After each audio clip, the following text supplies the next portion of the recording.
The sports world is buzzing with the news that Nike CEO John Donahoe is reportedly pulling out all the stops to sign Caitlin Clark, the sensational college basketball player, with a deal that could rival anything we've seen in recent history.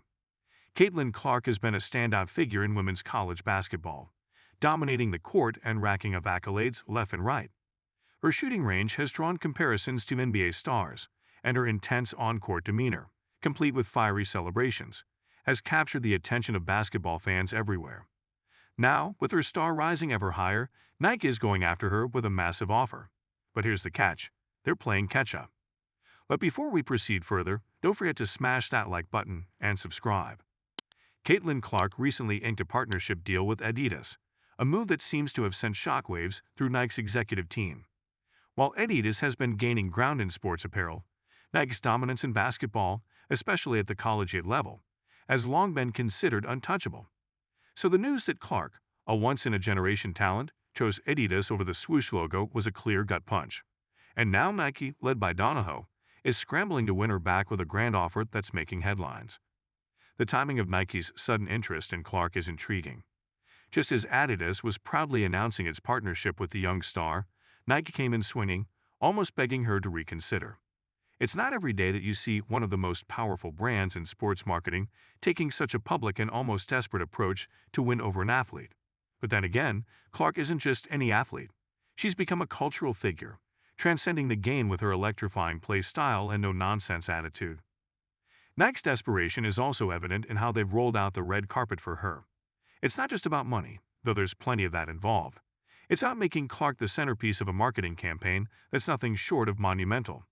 The proposed campaign reportedly includes custom shoes, apparel lines, and the kind of branding usually reserved for established superstars. They want Clark to be the face of women's basketball, but more than that, they want her to lead the charge for Nike in a landscape that's increasingly competitive, especially with Adidas breathing down their necks. What makes this saga even more fascinating is the fact that Caitlin Clark seems to be playing it cool. While Nike's offer would make most athletes jump at the opportunity, Clark has stayed remarkably composed. Her partnership with Adidas is still fresh, and it's clear that she's in no rush to backtrack on her decision. She's already seen as one of the most marketable athletes in college sports, and her calm, focused demeanor off the court contrasts sharply with the frenzy happening in Nike's boardrooms. It's as if she's holding all the cards while two sports giants battle it out for her favor. For John Donahoe and his team, the stakes couldn't be higher. Nike has long prided itself on being the go-to brand for top-tier athletes, from Michael Jordan to LeBron James to Serena Williams. Losing Clark to Adidas would be a massive blow, not just because of her talent, but because of what it represents, a shift in power dynamics in sports marketing. Nike has always been the brand with its finger on the pulse of the culture, especially when it comes to basketball. So the fact that they're now in this position, trying to win back an athlete who's already aligned with a rival, feels like a dramatic role reversal. The move by Adidas to sign Clark in the first place was a masterstroke. In recent years, Adidas has been making calculated moves to regain ground in the basketball market, signing stars like James Harden and Trae Young. But with Clark, Adidas didn't just sign a great player. They tapped into someone who could change the game for women's sports. Clark's appeal isn't just limited to basketball. She's an icon in the making, someone whose influence extends to broader pop culture. By securing her early in her career, Adidas made a bold statement. They're here to compete at every level. Meanwhile, Nike's attempts to bring Clark into their fold have taken on an almost humorous tone. Rumor has it that Donahoe personally reached out to Clark in a series of meetings that felt more like a courtship than a business negotiation. There's talk of private jet trips, luxurious dinners, and even promises of ad campaigns that could rival the best of the Jordan brand. But Clark, true to form, remains level-headed, focused on her game and wary of making any sudden moves. There's a certain charm in watching one of the world's largest corporations fumble in its efforts to woo a college athlete. Nike, which is usually so calculated and in control, appears to be operating from a place of panic. Their executives have always been sharp, ready to spot the next big thing before anyone else, and here they are playing catch-up. It's like watching the school's most popular kids suddenly trip in front of everyone. Awkward, but you can't look away. But beneath all the spectacle, there's a deeper question about what this means for the future of sports endorsements. Clark's rise, combined with Nike's scramble to win her back, signals a shift in the power dynamic between athletes and brands. In the past, brands held most of the cards, offering lucrative deals that athletes couldn't refuse. But now, athletes like Clark have more control. With her massive social media following and her incredible performances on the court, she doesn't need to chase after brand deals. The brands are coming to her, and she's in the driver's seat. This shift reflects the broader changes in how athletes are perceived and valued. Today, athletes are more than just players. They're influencers, brands in their own right. Clark, for example, isn't just selling shoes. She's selling an image, a story, and a connection with her fans. She represents something bigger than basketball, and Nike knows it.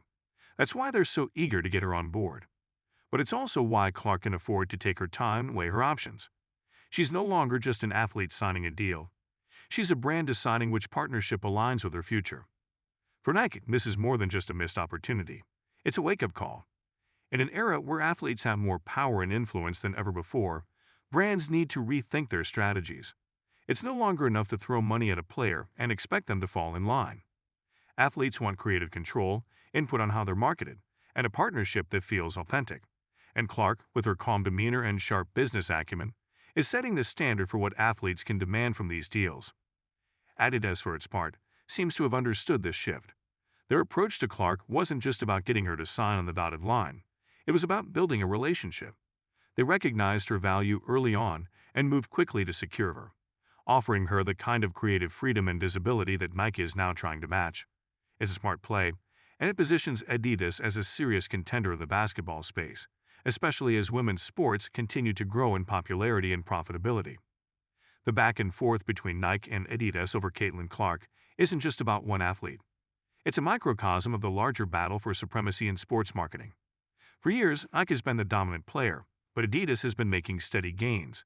By signing Clark, Adidas has not only strengthened its position in women's basketball, but has also sent a message to Nike. We're here, and we're not backing down. Nike, of course, isn't going to let this go without a fight. Donahoe's personal involvement in trying to win Clark back shows just how seriously they're taking this. And while it might seem like a long shot, Nike has a history of pulling off deals that seem impossible. After all, they're the brand that convinced Michael Jordan, a young player with doubts about his future, to sign a deal that would forever change the landscape of sports marketing. So while Clark may seem committed to Adidas for now, it wouldn't be surprising if Nike comes up with something so big, so enticing, that it changes the game once again. In the meantime, Caitlin Clark continues to focus on what she does best, playing basketball. As the media swirls around her, and the two biggest sports brands in the world vie for her attention, Clark remains grounded. Her no-nonsense attitude and intense work ethic have been key to her success, and it's clear that she's not going to be distracted by the circus around her. Whether she ultimately stays with Adidas or jumps to Nike, one thing is certain: Caitlin Clark is in control of her destiny. In the end, what makes this story so compelling isn't just the money or the brands involved.